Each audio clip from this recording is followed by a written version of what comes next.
अब हमें एक बहुत ख़ास मेहमान ने ज्वाइन किया है जिनका नाम है Sadia Gardezi. She is co-founder of project Dastaan, political cartoonist हैं। Welcome to son of Pakistan Sadia, good morning, कैसी हैं आप? Morning, thanks for having me. Thank you very much for joining us. और बहुत अच्छा एक प्रोजेक्ट आपका आ रहा है, चाइल्ड ऑफ एम्पायर, जो नेशनल हिस्ट्री म्यूजियम का हिस्सा बनने जा रहा है। तो सबसे पहले तो इस प्रोजेक्ट के बारे में बताइए। अच्छा, गर्देजी साहिबा ने इससे पहले भी बहुत सी शॉर्ट फिल्म्स बनाई हैं और बहुत उनको पजीराई भी मिली। तो ये चाइल्ड ऑफ एम्पायर क्या प्रोजेक्ट है? जी, चाइल्ड ऑफ एम्पायर कहानी है दो पार्टीशन माइग्रेंट्स की जो 1947 में अपने घरों से बिछड़ गए। अच्छा। तो ये कहानी आपको एक जर्नी पे ले जाती है जहाँ आप एक एनवायरनमेंट में 3D एनिमेशन के साथ हम आपको इनकी माइग्रेशन, इनकी हिजरत किस तरह हुई वो हम दिखाएंगे। एक आर्टिस्टिक तरीके से कहानी है उनकी जहाँ ये दो पार्टिसिपेंट्स एक दूसरे से बात कर रहे हैं। अच्छा। और पॉइंट ये है कि हमारी जो तहजीब है, हमारी जो माजी है, हम उसको याद करें और एक अच्छे तरीके से, खूबसूरत तरीके से उसको डिस्प्ले करें। ज़बरदस्त। अच्छा सादिया, मुझे ये बताइए कि अभी तक आपने कितनी शॉर्ट फिल्म्स बनाई हैं? अभी तक प्रोजेक्ट दास्तान के साथ 4 शॉर्ट फिल्म्स बनी हैं। ये 3D एनिमेटेड है, तो इसको VR glasses, virtual reality glasses. अच्छा, इसको VR ग्लासेस से देखा जाएगा। ज़बरदस्त। बट हमारी और भी 2D एनिमेशंस भी हैं टू एजुकेट पीपल अबाउट। जी। अच्छा सादिया, आपने प्रोजेक्ट दास्तान का जिक्र किया, आप उसकी को-फाउंडर भी हैं। थोड़ा सा ये प्रोजेक्ट दास्तान के बारे में भी बताइए, इसको किस तरह से शुरू किया, किस तरह से ये सारा? जी, प्रोजेक्ट दास्तान बेसिकली स्टोरी टेलिंग के थ्रू, कहानियों के थ्रू हमारी माजी की बात करता है। तो अवेयरनेस प्रोजेक्ट है, एक अमन पसंद प्रोजेक्ट है। और हम शुरू हुए थे पार्टीशन के जो सर्वाइवर्स आज तक जिंदा हैं उनको, उनके घरों, उनकी बिछड़े हुए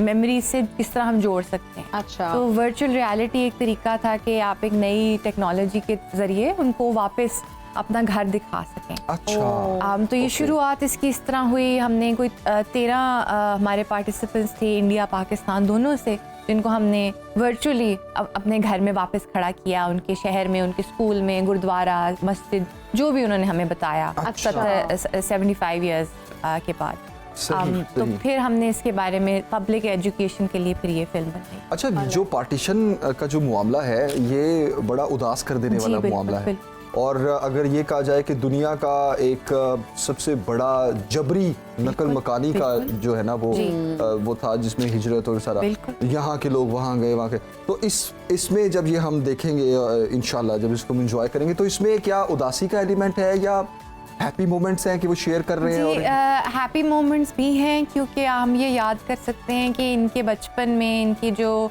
भाईचारा था, जो मोहब्बत थी एक दूसरे के लिए, उसके बारे में भी बात की जाती है। लेकिन ये है एक उदास एक्सपीरियंस, इसमें ट्रॉमा और लॉस इन्वॉल्व है। अच्छा। और उसकी रिकग्निशन मेरे ख्याल में बड़ी ज़रूरी है कि हम याद करें कि हमारी आज़ादी कितनी कुर्बानी से हमें मिली। सही। और क्या बातें हो रही हैं इसमें? इसमें 2 दोस्त हैं जो बिछड़ गए और एक जर्नी पे हैं और एक दूसरे के मुल्क चले गए, एक इंडिया से पाकिस्तान, एक पाकिस्तान से इंडिया। तो एक इसमें वो है, उदासी का एलिमेंट भी है, लेकिन एक एजुकेशन भी है कि जो पार्टीशन जिस तरह हुई, वो उसमें जो कुर्बानियाँ लोगों ने दी, उसकी वजूहात, ब्रिटिश एम्पायर का हाथ इसमें, उन्होंने कितनी जल्दी ये पार्टीशन की, उसकी हिस्ट्री में बेस्ड है कि काफ़ी हद तक जो ब्लेम था वो एम्पायर के भी हाथ में था, जिन्होंने बस लोगों को छोड़ दिया और लोगों के घर जल गए, कत्ल गारत हुई। तो शायद इतनी कत्ल गारत और इतनी उदासी की, इतनी लॉस की ज़रूरत नहीं थी। जी।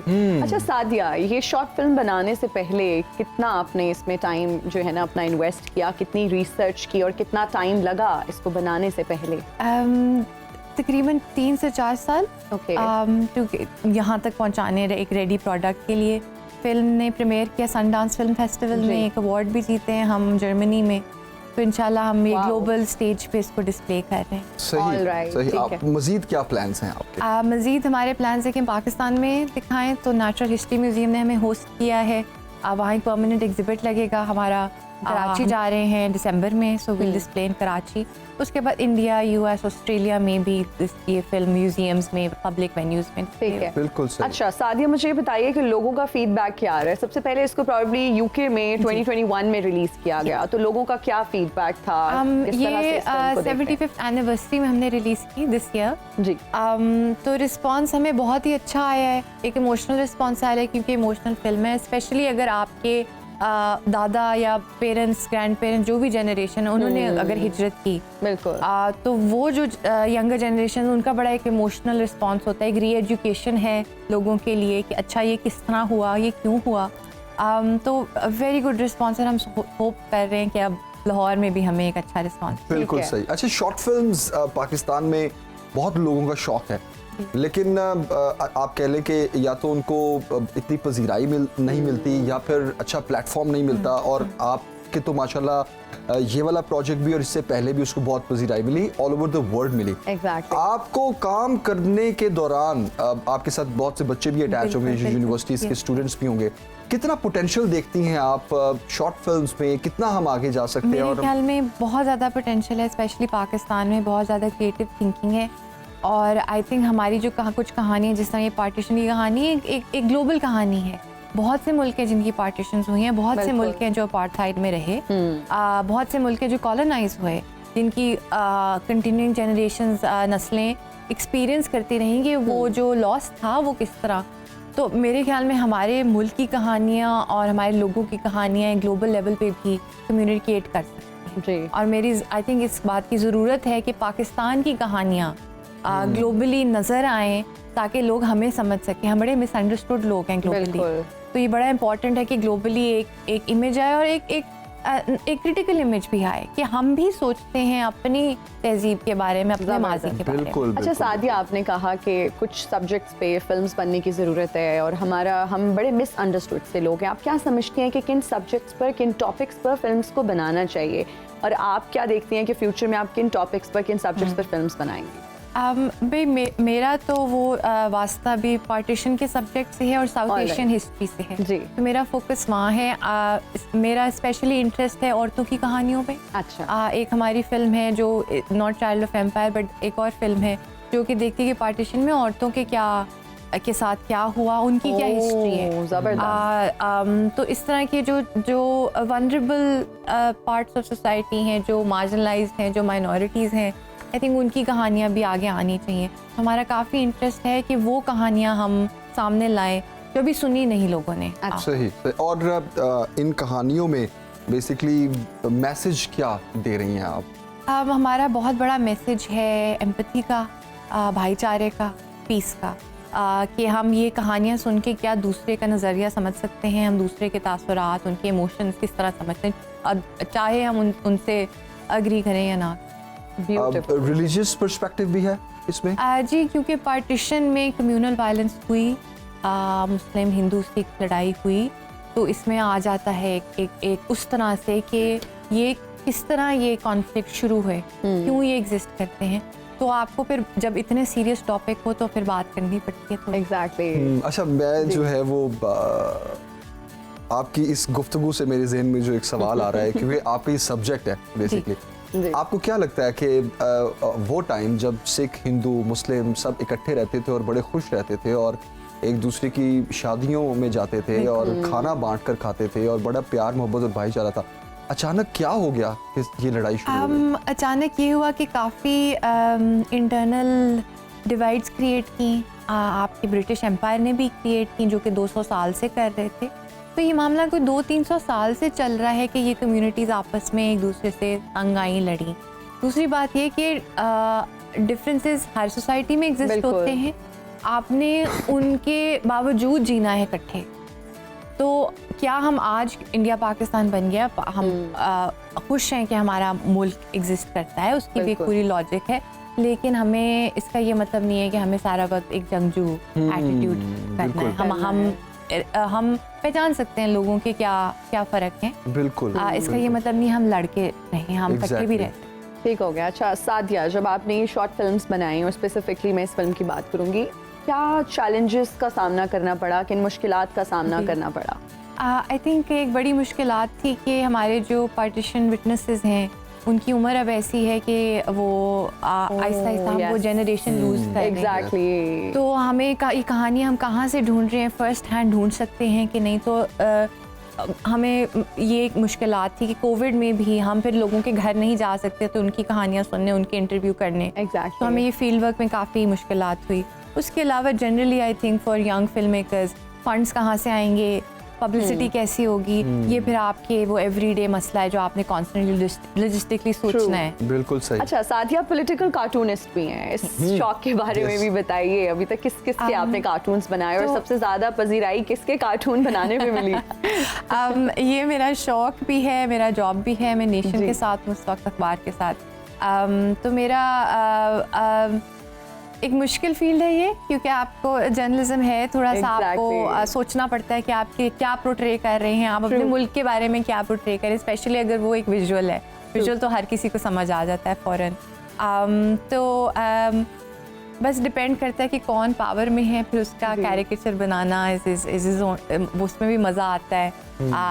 कुछ ऑब्वियसली टॉपिक्स हैं जिनको हाथ नहीं लगाया जा सकता, फिर आपको बड़ा क्रिएटिवली सोचना पड़ता है कि इसकी बात किस तरह की जाए ताकि कोई ऑफेंड ना हो या उन सामने आ जाए टॉपिक। तो ये बड़ी इंटरेस्टिंग फील्ड है। कितने कार्टून्स आपके जो है वो रिजेक्ट किए गए आपके इंस्टीट्यूशन की जानिब से कि नहीं ये नहीं छप सकता? मैं ये कोई 7 साल से बना रही हूँ, तो अब मुझे समझ आ गई है कि क्या चाहिए, हाँ, कि क्या नहीं करना। तो मैंने लर्न कर लिया है कि मैं बाउंड्रीज ना टेस्ट करूँ अपने। अच्छा, आप पॉलिटिकल कार्टूनिस्ट हो, मुझे ये बताओ कि किस पॉलिटिकल पर्सनालिटी का कार्टून बनाना बहुत मुश्किल है? मुश्किलात कई किस्म की हो सकती हैं। कुछ आपके वो होते हैं स्पेशल फीचर्स कुछ ऐसे हों कि उसको बनाना बहुत मुश्किल हो। आप जो पूछना चाह रही हैं वो डायरेक्टली नहीं, मैं आपको बताती हूँ आसान कौन है। आसान कौन है? जी, Nawaz Sharif has always been very easy to draw. Okay. Imran Khan as well, इनकी पर्सनालिटीज हैं जिनमें आप बड़े इजीली इनको बना सकते हो, इनके बाल या इनकी एक्सप्रेशन एक्सेट्रा। मैं बड़ी केयरफुल होती हूँ। फॉर एग्जांपल अगर मैं किसी फीमेल पॉलिटिशियन को बना रही हूँ, क्योंकि फीमेल इतना स्मॉल ग्रुप है हमारे पॉलिटिक्स में कि आपको एक लाइन पे रहना पड़ता है कि ये ऑफेंसिव तो नहीं है इनका कैरिकेचर, उनको रिस्पेक्ट भी दी जाए, बट इशू पे बात उनके फीचर्स पे बात ना हो। तो ये इस तरह की आपको फिर सोचना पड़ता है कि कौन कहाँ से आया और फिर किस तरह आपने उनके बारे में जोक करना है। अच्छा, कार्टून्स के जरिए मैसेज देना, पैगाम देना, ये एक बहुत बड़ा आर्ट है। अच्छा, और फिर ख़ास तौर पे शॉर्ट फिल्म्स में आ जाना, ये इसको भी मैं कहूँगा बहुत क्रिएटिव माइंड्स ही ये कर सकते हैं। साथ ही आपको लगता है कि जिस तरह पार्टीशन की बात और वो लोग जो बहुत पीसफुली और हार्मनी में रहते थे, अचानक से लड़ाई और जिस तरह आपने कहा कि इंजेक्ट की गई ये सारी चीज़ें, आज के दौर में भी अगर देखा जाए तो इंडिया पाकिस्तान जो है, जिससे भी आप बात कर लें, आपको कभी भी प्यार मोहब्बत इस तरह की चीज़ नहीं मिलेगी। आपको लगता है कि जो आप एक कोशिश कर रही हैं और मज़ीद आपके साथी जो हैं इन शॉर्ट फिल्म्स में और पीस पे बात कर रहे हैं, ये एक बड़ा चेंज ले आएंगे? हम देखिए, हम सब कुछ ठीक नहीं कर सकते। हम एक छोटा सा पीस बिल्डिंग प्रोजेक्ट है, लेकिन हम चाह रहे हैं हम जो ग्रास रूट्स की जो लोगों की कहानियाँ हैं उनके थ्रू हम कोई डायलॉग क्रिएट कर सकें। इंडिया पाकिस्तान के बीच में लोगों के बीच में कुछ बहुत गलत फहमियाँ हैं।